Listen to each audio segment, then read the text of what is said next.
बिस्मिल्लाहिर्रहमानिर्रहीम।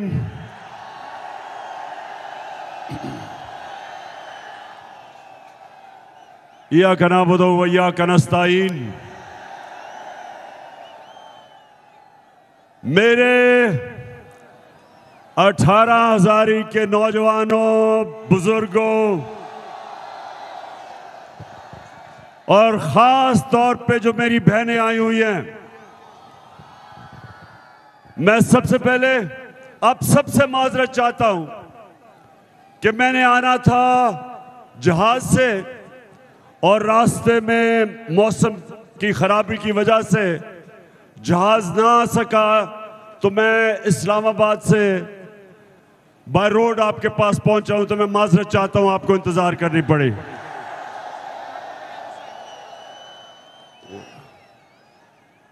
तो मैं मेरे नौजवानों और बुजुर्गों और बच्चों और बहनों, आपको पता है मैं आपके पास क्यों आया हूं? क्यों आया हूं? क्योंकि हमारा जो नुमाइंदा था, जिसको आपने वोट दी थी, वो लोटा हो गया।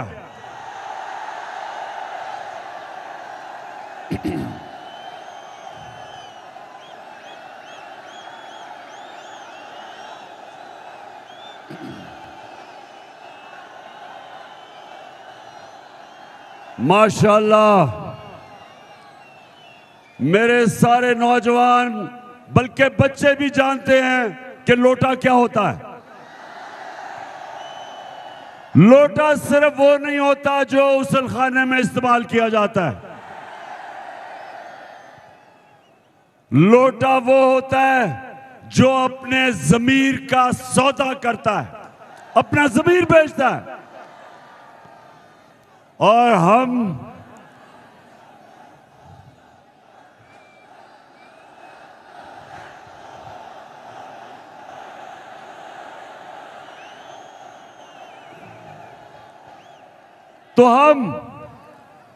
सारी पाकिस्तान की कौम गैरतमंद कौम है। हम वो कौम है, सब गौर से सुन लो, वो दुनिया के सबसे अजीम लीडर इंसान मोहम्मद मुस्तफ़ा नबी सल्लल्लाहु अलैहि वसल्लम, हम उसकी उम्मत हैं। ये मुल्क बना था एक बहुत बड़े अल्लाह के सामने, हमने वादा किया था, और वही हमारा कलमा है कि पाकिस्तान का मतलब क्या,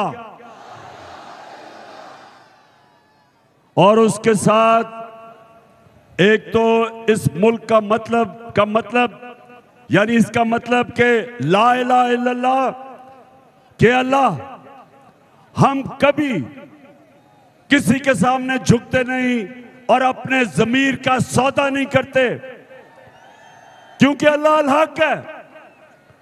मुसलमान के ज़मीर की कोई कीमत नहीं होती, क्योंकि हम सच और हक पे खड़े होते हैं। और दूसरी चीज कि मेरा तेरा रिश्ता क्या, और इसका मतलब ये कि खैबर से लेके, कोयटा से लेके, ग्वादर से लेके, कराची से लेके सारे पाकिस्तान के अंदर हमारा आपस में रिश्ता ला इलाहा इल्लल्लाह है। हम सब अल्लाह को मानते हैं और किसी और को खुदा नहीं मानते। लोगों की मुख्तलिफ ज़बानें हैं, सिंधी, पश्तो, उर्दू, पंजाबी, बलोच, लेकिन हमारा रिश्ता सिर्फ जो नारे पे पाकिस्तान बना था, ला इलाहा इल्लल्लाह, ये हमारा रिश्ता है सबका, चाहे गरीब हो, चाहे अमीर हो, कमजोर, ताकतवर, हमारा रिश्ता ये है। लेकिन लेकिन मेरे 18,000 के लोगों, हम इसको पहचान नहीं सके, इस रिश्ते को नहीं पहचान सके। और यही वजह है कि ये मेरा मुल्क आज एक अजीम मुल्क नहीं बन सका।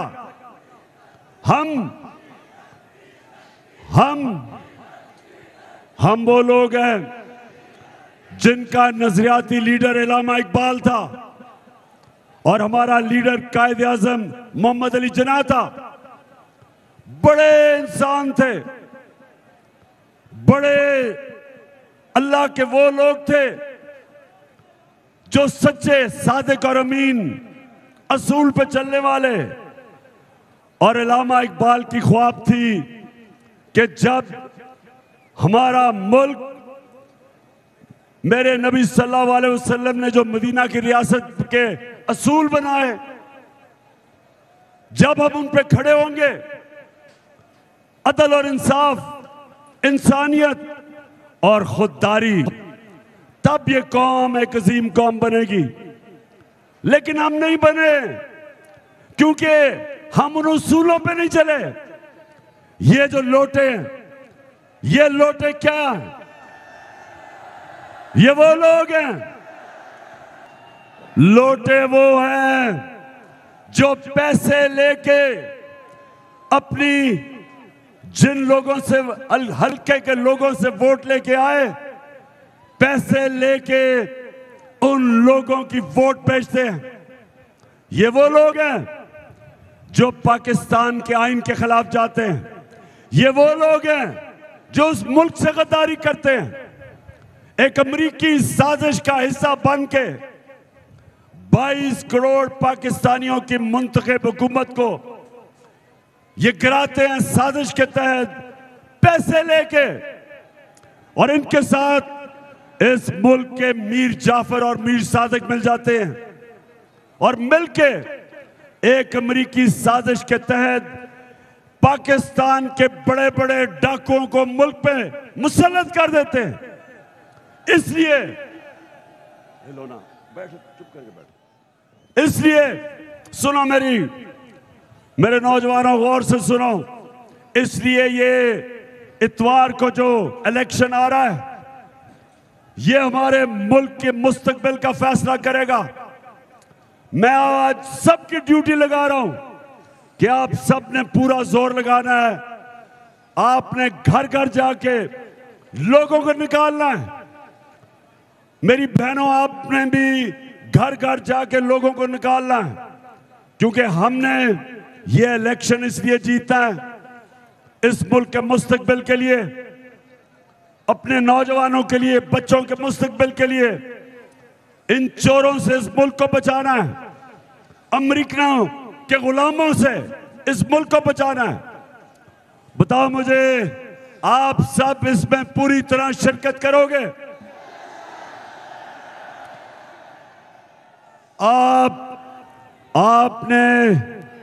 आपने सिर्फ खुद नहीं निकलना, आपने घर घर जाके लोगों को इन लोटों के खिलाफ निकालना है। और मेरी बहनों, आपने भी, और खास तौर पे औरतों के पोलिंग स्टेशन के ऊपर ये धांधली करते हैं, आपने खास तौर पे औरतों के पोलिंग स्टेशन को संभालना है। अब देखिए हमारा मुल्क का हाल, जरा सुने मेरी बात, कि हम इस वक्त इलेक्शन में, हमें तो सिर्फ, अगर ये बाहर इलेक्शन होता, ये यूरोप में इलेक्शन होता, अमेरिका में इलेक्शन होता, ऑस्ट्रेलिया में होता, तो इस वक्त हम सिर्फ एक चीज सोच रहे होते कि हमने लोगों को निकालना कैसे है, वोट कैसे दिलवानी है। लेकिन हम क्या सोच रहे हैं आज, कि कैसे हमने ये नून लीग डाकुओं की धांधली, कैसे अपने वोटों को इनकी धांधली से कैसे बचाना है। ये हमारा लोग सारा वक्त हम बैठे हैं, अपने पोलिंग एजेंट्स को बता रहे हैं कि कैसे आपने धांधली रोकनी है, किन किन तरीकों से ये धांधली करते हैं। औरतों के पोलिंग स्टेशन पे कैसे ये पैसे देते हैं रिटर्निंग ऑफिसर को, कैसे कैसे ये जाली वोट डालते हैं, कैसे ये डबल स्टैंप लगवा के तो किसी को हराते हैं। सारी चीजें हमारे पोलिंग एजेंट्स की तैयारी करवा रहे हैं कि इनकी धांधली रोको, क्योंकि इस वक्त हमारा मुकाबला ये लोटों से नहीं है। सिर्फ हमारा मुकाबला ये नून लीग वो लीग है जिसने कभी भी, नून लीग का मतलब नवाज शरीफ की लीग, इसने कभी अपनी जिंदगी में कोई चीज ईमानदारी से की नहीं। आज से 40 साल पहले ये जमाना में क्रिकेट खेलता था, वहां भी अपना अंपायर खड़ा करता था। सारा बिजनेस जो भी उन्होंने पैसा बनाया 2 नंबर करप्शन, इक्तदार में आके, जितनी देर मैं इक्तदार में रहा 3.5 साल, अब तक नवाज शरीफ ने 18 फैक्ट्रियां बना ली थी। सरकारी बैंकों से पैसे लिए, फैक्ट्रियां बनाई, पैसे वापस नहीं किए और अपने ही इक्तदार में आके सब कुछ माफ करवा लिया। ये इनकी बिजनेस थी। और उससे हुआ क्या? बिल्कुल चोर है ये।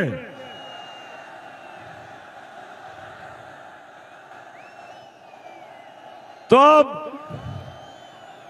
तो ये हमारा मुकाबला शरीफ खानदान और इनके दरबारियों से, लोटों से, इलेक्शन कमीशन से जो इनके साथ मिला हुआ है। ये खुफिया जाके सिकंदर जो चीफ इलेक्शन कमिश्नर है, ये जाके मरियम और वो हमजा कुकड़ी को मिलता है।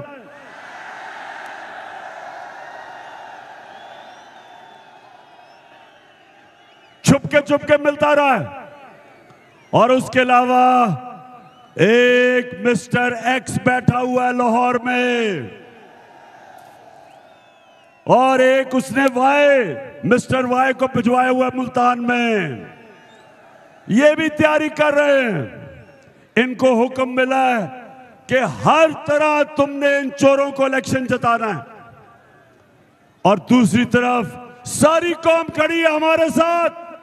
हमने नौजवानों, हमने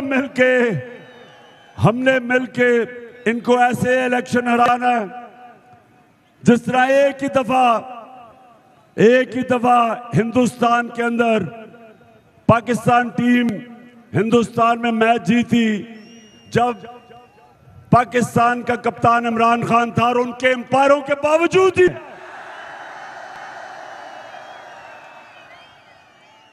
अब भी ये अंपायरों के बावजूद हमने मैच जीत रहे हैं। हाथ खड़ा करो, जीत रहे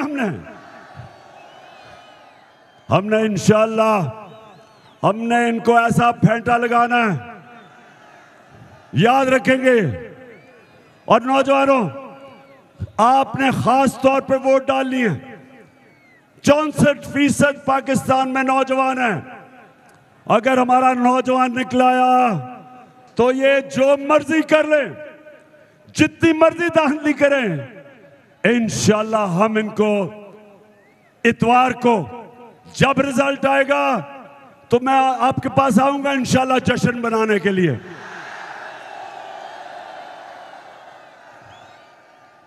मैंने बड़ी कोशिश की जब मैं हुकूमत में था कि हम साफ और शफाफ इलेक्शन करवाएं पाकिस्तान में। मैंने 2.5 साल से कोशिश करता रहा कि इलेक्ट्रॉनिक वोटिंग मशीन पाकिस्तान में लेके आए। इलेक्ट्रॉनिक वोटिंग मशीन क्या होती है? जैसे ही दबाते रहते हैं बटन, जिस तरह आप मार्केट में जाते हैं, आप सब्जी खरीदते हैं या चीजें खरीदते हैं, वो दबाता है और फिर वो आखिर में बटन दबाता है, रिजल्ट आ जाता है, पैसे आ जाते हैं, कितने पैसे। उसी तरह इलेक्ट्रॉनिक वोटिंग मशीन हिंदुस्तान में भी है, ईरान में भी है। हमने बड़ी कोशिश की कि यहां भी अगर इलेक्ट्रॉनिक वोटिंग मशीन आ जाएगी तो ये जो सारा जो धांधली का निजाम है, हम भी दुनिया की तरह साफ और शफाफ इलेक्शन करवाएंगे। लेकिन ये जो दो खानदान पिछले 35 साल से पाकिस्तान पे मुसल्लत है, इन्होंने 32 साल मिलकर दोनों ने हुकूमत की है। इन दोनों ने हर जगह जाली वोटें बनाई हुई हैं। जितनी भी मैंने कोशिश की, इन्होंने इलेक्ट्रिक वोटिंग मशीन की पूरी मुखालफत की और इनके साथ मिल गया चीफ इलेक्शन कमिश्नर, इसने भी पूरी मुखालफत की। हालांकि इलेक्शन कमीशन का तो काम है साफ और शफाफ इलेक्शन, उसने भी पूरी कोशिश की और ना आने दी इलेक्ट्रॉनिक वोटिंग मशीन, सिर्फ इसलिए कि ये इजाजत दे, मौका दे धांधली का। और वो भी लोग जो पावर में बैठे हैं इस मुल्क में बड़ी देर से, वो भी जो इलेक्शन को देखते हैं कि जिधर मर्जी रिजल्ट करवा दें, उन्होंने भी नहीं मशीन आने दी। और उसका नतीजा आज ये है कि हमारा सारा वक्त लग रहा है कि हमने इस इलेक्शन में इतवार को इनकी धांधली कैसे रोकनी है। ये हमारा सारा वक्त लग रहा है।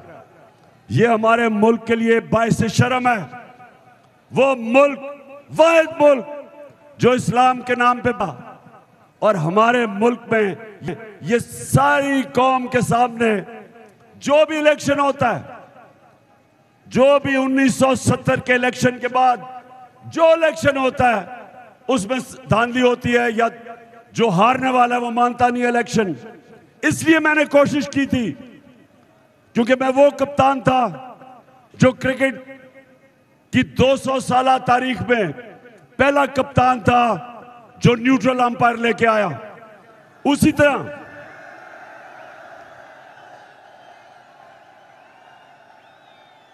और यही मेरी कोशिश थी कि मैं वो प्राइम मिनिस्टर बनूंगा जो पाकिस्तान में साफ और शफाफ इलेक्शन करवाएगा। लेकिन इन दोनों पार्टीज ने उसकी मुखालफत की और इनके साथ मिल गया इलेक्शन कमिश्नर। ये है हमारी बदकिस्मती। ईमानदारी से नहीं आपको चलने देते। तो मैं जो एक तो मुझे ये अफसोस है कि इन्होंने मशीनें नहीं आने दी। दूसरा, मुझे जो इलेक्शन कमिश्नर के ऊपर मैं सबसे बड़ी बात ये पूछता हूं कि जो सिंध का बल्दियाती इलेक्शन हुआ, जिस तरह का इलेक्शन हुआ, अगर आपके अंदर इखलाकी कुव्वत होती तो आपको रिजाइन करना चाहिए था। पहले तो इलेक्शन जिस सतह की धांधली हुई, इनके साथ जो इत्तेहादी हैं JUI और MQM, उन दोनों ने भी कहा धांधली हुई। और 15% सीटों के ऊपर बिला मुकाबला इसलिए हुआ कि पुलिस का इस्तेमाल किया गया। और सबसे बड़ी बात कि जो सिंध का इलेक्शन कमिश्नर था, जो इलेक्शन कमिश्नर है, वो सिंध हुकूमत का मुलाजिम है, उनसे पैसे लेता है। कैसे साफ और शफाफ इलेक्शन हो सकते हैं यहां? और मैं उससे पीछे भी चला जाऊं, सेनेट का इलेक्शन आया, सुप्रीम कोर्ट में हम गए कि सेनेट के इलेक्शन में ओपन वोटिंग होनी चाहिए, पता चले कि MP किसको वोट डालते हैं। क्योंकि 30 साल से सेनेट के इलेक्शन पे पैसा चलता है, MPs अपनी वोट बेचते रहे हैं। करोड़ रुपया इलेक्शन पे रिश्वत देने पे लगता है। हम सुप्रीम कोर्ट के पास गए, हम कैसे ओपन वोटिंग होता कि पता चले कि MPs किसको वोट डालते हैं। सुप्रीम कोर्ट ने कह दिया कि वोट की निशानदेही करनी चाहिए, इलेक्शन कमीशन को कह दिया।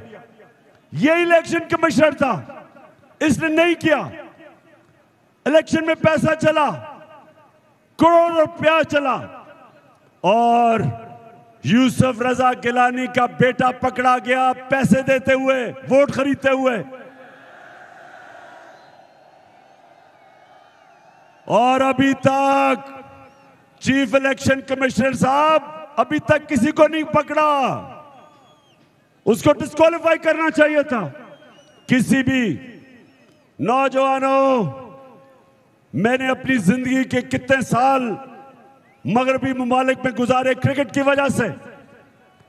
मैं आपको यकीन दिलाता हूं कि जो उन ममालिक की अखलाकियात हैं, जो मॉरल स्टैंडर्ड्स हैं, मुझे अफसोस से कहना पड़ता है वो हमारे से बहुत ऊपर हैं।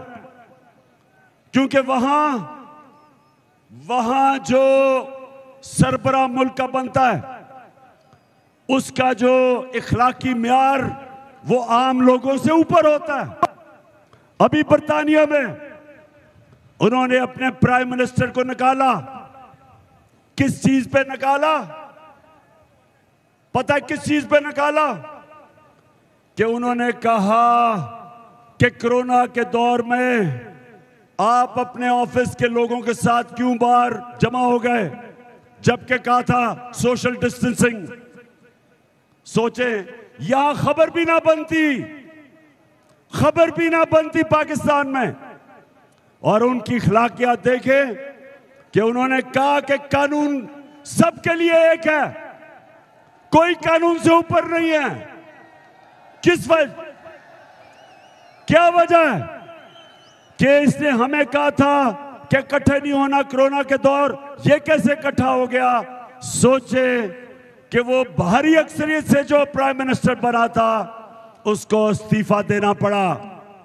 इसलिए वो कौमें ऊपर निकल गई हैं, वसाइल की वजह से नहीं। उनके अखलाकी मेयार, मॉरल स्टैंडर्ड्स, वो कौमें चलती है अमर बिल मरूफ पे, जो अल्लाह का हुक्म है हमें कुरान में कि अच्छाई के साथ खड़े हो और बुराई के खिलाफ जहाद लड़ो।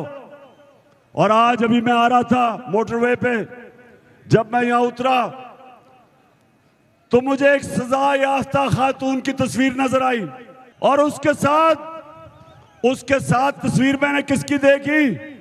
एक सजा याफ्ता भगौड़े की तस्वीर देखी। झूठ बोल के मुल्क छोड़ के भाग गया। अब सोचे बर्तानिया के अंदर अब कोई सोच तस्वर नहीं कर सकता कि किसी की जुर्रत हो कि एक जमानत के ऊपर सजा याफ्ता खातून की तस्वीर लगी हो और दूसरी तरफ एक करप्ट झूठ बोलने वाला सजा याफ्ता भगौड़े की तस्वीर लगी हो। ये है फर्क। वो माशरे, उन माशरों के अंदर कानून से ऊपर कोई नहीं। वो माशरे ताकतवर डाकुओं को जेलों में डालते हैं। और हमारी बदकिस्मती ये कि हमारा जो इस वक्त प्राइम मिनिस्टर नहीं, क्राइम मिनिस्टर, वो और उसके दो बेटे, जिसको उन्होंने गैर आईनी तौर पे आज बैठा हुआ है वजीर आला हमजा कुकड़ी, ये दो और इसके बेटे को FIA में 16 अरब रुपए की इनके ऊपर करप्शन है। 8 अरब रुपए की करप्शन नैब में है। अब सोचें इस मुल्क की बदकिस्मती कि साजिश के तहत, साजिश तो अमेरिकनों ने की, लेकिन हमारे मीर जाफर और मीर सादकों ने इन चोरों को हमारे ऊपर मुसल्लत किया, इस कौम की तौहीन की। आज वो चोर ऊपर बैठे हुए हैं और आते साथ ही इन्होंने 1100 अरब रुपए की, आपका पैसा जो नैब में था, 1100 अरब रुपया जो इस कौम से चोरी किया था, आते साथ ही इन्होंने असेंबली में नैब की अमेंडमेंट करके सारा पैसा माफ करवा लिया। मेरे नौजवानों, सुन लो मेरी बात। मेरे नबी सल्लल्लाहु अलैहि वसल्लम ने कहा था, ये सब सुन लो, उन्होंने कहा था तुम्हारे से पहले बड़ी कौमें तबाह हुई। उन्होंने बताया कि तबाह हुई कैसे तबाह हुई? तबाह ऐसे हुई कि कंगाल हो गई, उनके पास पैसा खत्म हो गया, बैंकरप्ट हो गई। और उन्होंने कहा जो कौमें तबाह हुई तुम्हारे से पहले, छोटा चोर चोरी करता था तो उसको जेल में डाल देती थी वो कौमें, लेकिन बड़ा डाकू जब चोरी करता था तो वो उसको एनआरओ दे देती थी, वो तबाह हो जाती थी। और ये अभी मैं आपके सामने दो मिसालें देता हूं, दो मिसालें आपके सामने। एक श्रीलंका, श्रीलंका में भी 20 साल से एक खानदान बैठा हुआ था, प्राइम मिनिस्टर भी उस खानदान का, प्रेसिडेंट भी उस खानदान का। जिस तरह शहबाज शरीफ प्राइम मिनिस्टर और हमजा कुकड़ी चीफ मिनिस्टर, जिस तरह वहां सिंध के अंदर एक ही खानदान, जरदारी खानदान, उसकी बहन, उसका बेटा, वो सारा सिंध के ऊपर बादशाह बने हुए हैं। इसी तरह श्रीलंका में एक खानदान 20 साल से हुकूमत कर रहा था। क्या हुआ? वो पैसा चोरी चोरी करके बाहर भेज रहे थे। आज तस्वीरें छपी हैं कि उस खानदान ने कितने अरबों अरबों रुपया मुल्क से बाहर महलात लिए हुए हैं, प्रॉपर्टीज ली हुई हैं, मुख्तलिफ जगह के ऊपर सरमायाकारी की हुई है मुल्क से बाहर। तो वो अरबोपति बनते गए और श्रीलंका का दिवालिया निकल गया। आज उनके पास पैसा नहीं तेल खरीदने के लिए, श्रीलंकन भूखे जा रहे हैं क्योंकि उनकी लीडरशिप ने चोरी कर करके उनका मुल्क तबाह कर दिया। लेबनान सुने जरा, जो बैरूत, हम जब बड़े हो रहे थे, आज जिस तरह आप दुबई जाते छुट्टियों के लिए लोग, हमारे जमाने में बैरूत जाते थे। उधर भी उनके हुक्मरान, उन्होंने जब चोरी शुरू की तो आज बैरूत का यह हाल है कि 70% लोग गुर्बत की लकीर से नीचे चले गए। तो नबी ने, मेरे प्यारे नबी सल्लल्लाहु अलैहि वसल्लम ने जब कहा था कि वो कौम जो इंसाफ नहीं करती, इंसाफ का मतलब क्या है कि ताकतवर और कमजोर के लिए एक कानून जिस कौम में नहीं है वो तबाह हो जाती है। एक कौम जब मदीना की रियासत मेरे नबी सल्लल्लाहु अलैहि वसल्लम ने बनाई थी तो उसकी बुनियाद रखी थी अदल और इंसाफ पे। उन्होंने कहा मेरी बेटी भी अगर चोरी करेगी उसको सजा मिलेगी, कोई कानून से ऊपर नहीं। और ऐसे दुनिया का सबसे एक अजीम कौम खड़ी हुई, दुनिया की इमामत की उन्होंने, अदल और इंसाफ। और आपके सामने ये जो साजिश के तहत डाकुओं को हमारे ऊपर बिठाया है, ये हमारी कौम की बर्बादी है। ये ऊपर रह गए, ये और पैसा बनाएंगे। पहले भी इन्होंने अपनी चोरी माफ करवाई थी, जनरल मुशर्रफ के जरिए एनआरओ लिया था। अब ये दूसरी दफा इन्होंने अपनी चोरी माफ करवाई है और फिर तैयार हो जाएंगे फिर से मुल्क को लूटने के लिए।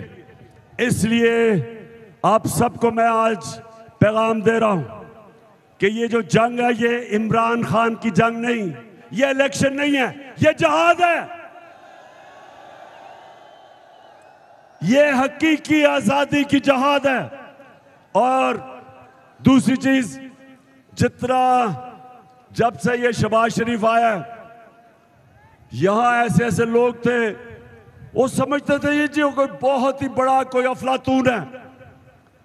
वो गलत फहमी में थे कि शहबाज शरीफ जब 50 अरब रुपए के इश्तिहारों के अंदर अपनी तरक्की दिखा रहा था तो नादान समझे कि कोई वाकई बहुत बड़ी चीज है। तो अब सारी कौम के सामने दूध का दूध पानी का पानी हो गया, महंगाई आसमानों पे और माइशत जमीन पे। लेकिन उससे भी बुरी चीज, इसने हमारी खुददारी खत्म करने की पूरी तरह कोशिश कर रहा है। एक वो खुददार कौम, गैरतमंद कौम, उसका ये प्राइम मिनिस्टर बन के, जरा ये सुने ये क्या कहता है, सुने जरा। मैं सऊदी अरब से होके आया हूँ, मैं यूएई के होके, अभी मैं तुर्की होके आया हूँ, और मैंने उन भाइयों को कहा कि आप हमारे बड़े अजीम भाई हैं, हमेशा आपने हमारी मदद की। और मैंने यही कहा, जब मैं आया हूँ तो आप समझेंगे शायद ये मांगने आया, मैं मांगने नहीं आया, लेकिन मजबूरी है हमारा। जिस तरह माजी में 75 साल में आपने हमारा हाथ बटाया है, कुछ ऐसा आप हाथ बटा दें। तो मैंने कहा मैं वादा करता हूं कि इंशाअल्लाह हम पूरी कौम हम मिलकर दिन रात मेहनत करेंगे, पसीना कराएंगे, अपने पाँव पे खट। मैं सऊदी अरब से होकर आया हूं, मैं यूएई। अब मैं ये आपसे पूछता हूं, 18 हजारी वालों, मैं आपसे पूछता हूं, क्या हम भिखारी हैं? और कहता आप 75 साल से हमारी मदद कर रहे हैं।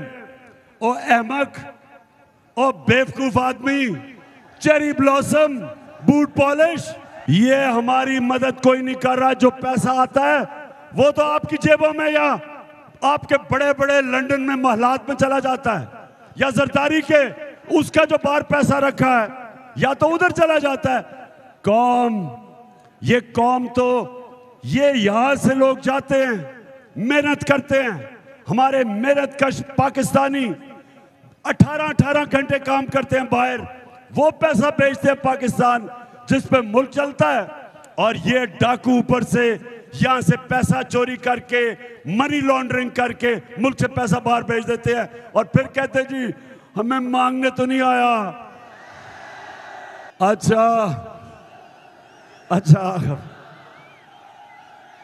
अच्छा एक और सुन ले जरा, वो जरा लोगों को जो इश्तिहार, यानी जो इश्तिहारी जो जमानत के ऊपर खातून है, इनका मसला ये है कि इनसे सच नहीं बोला जाता।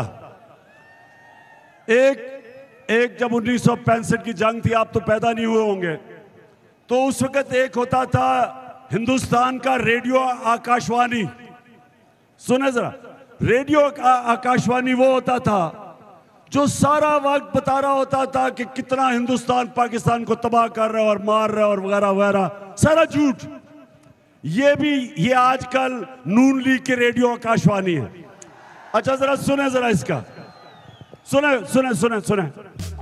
मुझे समझ नहीं आई कि मेरी और मेरी वालदा की और बहन भाइयों की प्रॉपर्टीज ये कहाँ से निकाल के ले आए हैं। मेरी सेंट्रल लंदन में प्रॉपर्टीज तो दूर की बात है, मेरी पाकिस्तान में भी कोई प्रॉपर्टी नहीं है, मेरे नाम पाकिस्तान में कोई प्रॉपर्टी नहीं है। ये बस। अच्छा, अब मरियम बीवी को ये नहीं पता था कि वो अल्लाह अल हक है, वो उसका वादा है, सच सामने आना है। अब ये 2014 में कह रही है कि जनाब मेरी तो कोई लंदन तो छोड़ा, पाकिस्तान मेरी प्रॉपर्टी, ये कह रही है 14 में। 2 साल के बाद एक बहुत बड़ा इंकशाफ होता है, आलमी इंकशाफ, जिसको पैनामा पेपर कहते हैं।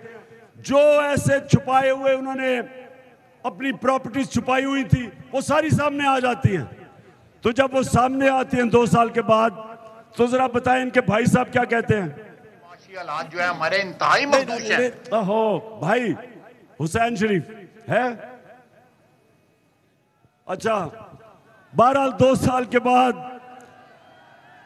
हुसैन शरीफ जनाब टीवी पे बैठे हैं, कहते हैं कि हाँ, क्योंकि वो इंकशाफ हो जाता है, पता चल जाता है कि जो 4 महंगे लंदन के फ्लैट हैं, उनकी मालिका हमारी बीबी। हम तो एहतराम करते हैं औरतों का, मरियम बीबी के नाम कहता जी ये 4 लंदन के बड़े बड़े फ्लैट ये मरियम बीबी के नाम पे है।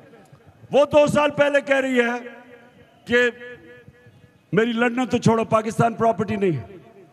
अब मैं कहने का ये मकसद है मेरा, पाकिस्तानी कौम ये सुन लो, ये वो लोग हैं जो यहां से पैसा चोरी करके बाहर लेके जाते हैं, आपका पैसा, और फिर अब आके एनआरओ लेके 1100 अरब रुपया आपका पैसा इन्होंने माफ करवाया।